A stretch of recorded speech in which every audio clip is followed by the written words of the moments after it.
லேசினஸா, ஏன்னா வேலைக்காரமா தானே மூடி வச்சுதானே சமைக்க. சரி, காலை உணவு போடுறீங்களே, நான் ஏங்க தயவு செய்துங்க, மக்கள் இன்னைக்கு சாலையில போய் பிரச்சாரம் பண்றீங்களே, வெக்கமா இல்ல?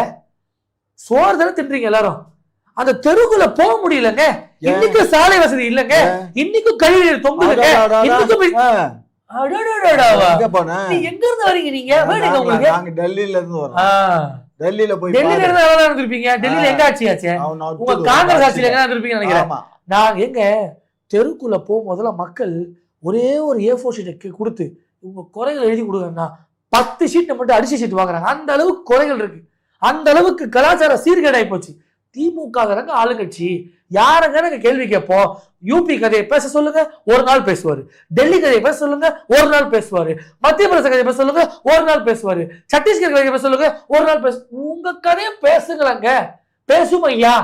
அதை பேசவே மாட்டாங்க. அதாவது இங்க பாரு, தமிழ்நாடு மற்ற மாநிலங்களுக்கு இதுதான் ஒரு வழிகாட்டி மாநிலம். நாங்க தான் ஜிடிபில உயர்வா இருக்கோம், கல்வியில உயர்வா இருக்கோம், வேலை வாய்ப்புல உயர்வா இருக்கோம்.